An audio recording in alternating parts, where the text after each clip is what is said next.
I wonder what you would do if you had the power to dream at night any dream you wanted to dream. And you would, of course, be able to alter your time sense and slip, say, 75 years of subjective time into 8 hours of sleep. You would, I suppose, start out by fulfilling all your wishes.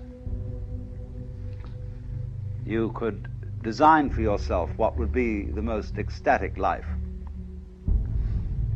Love affairs, banquets, dancing girls, wonderful journeys, gardens, music beyond belief.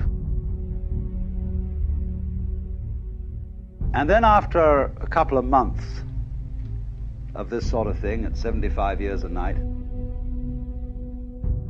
you would be getting a little taste for something different.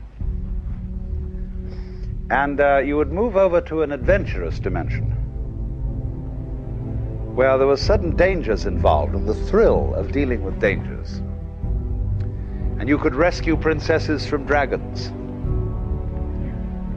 and go on dangerous journeys, make wonderful explosions and blow them up, eventually get into contest with enemies. And after you'd done that for some time, you'd think up a new wrinkle to forget that you were dreaming,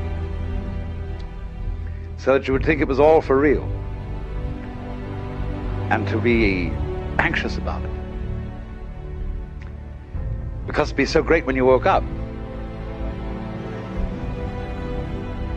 And then you'd say, well, like children who dare each other on things, how far out could you get?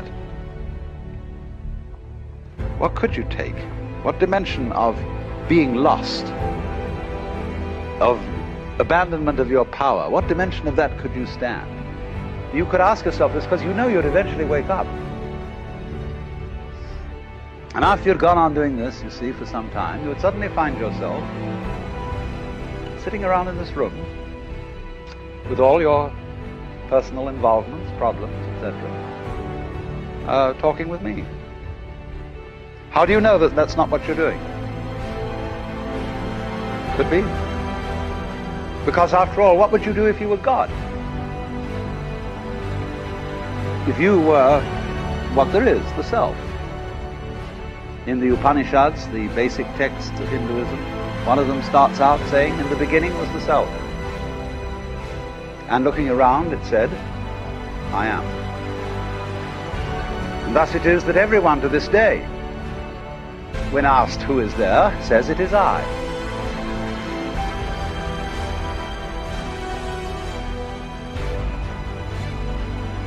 If you were God,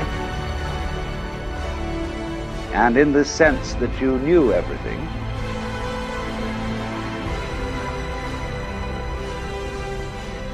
you would be bored.